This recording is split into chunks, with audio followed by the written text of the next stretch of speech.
आज के कटाई हो। देखी गौवा जवार हमनी के यारे आज के कटाई हो।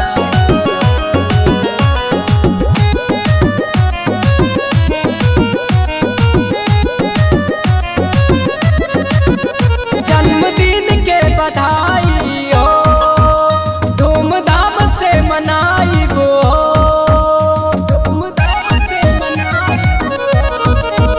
जन्मदिन के बधाई हो, धूमधाम से मनाइबो।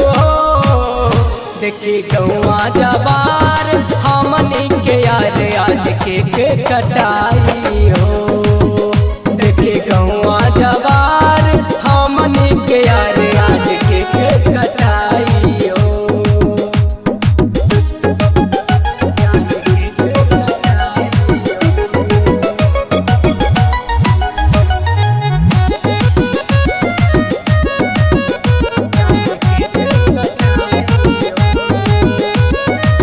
यार के बर्थडे में बकरी बुक होई, केक कटाई भाई सब लोग खाई, केक कटाई भाई सब लोग खाई।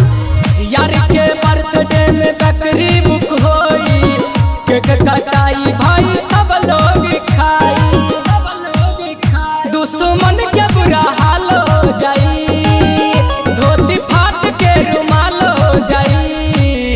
केहू बोली जदी मार देम गोली आज के कटाई हो।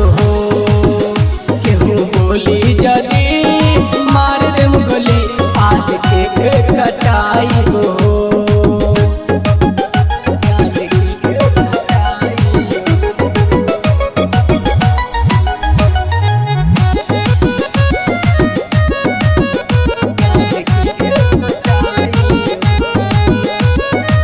कैमरामैन फोकस कर हमारा यार पा, खुशी के माहौल आइल जाने कई साल पा, खुशी के माहौल आइल जाने कई साल पा।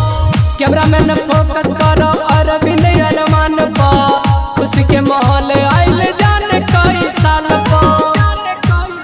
हमने के यार मिसाल बनी हो, राजू रेहान आज के कटाई हो। आइल बर्थडे के दिन माही मनीषा के आज डीजे पान चाहिए। आइल बर्थडे के दिन माही मनीषा के आज डीजे पान चाहिए। जन्मदिन के बधाई हो, धूमधाम से मनाइबो। देखी गौवा जवार हमनी के यारे आज के कटाई हो।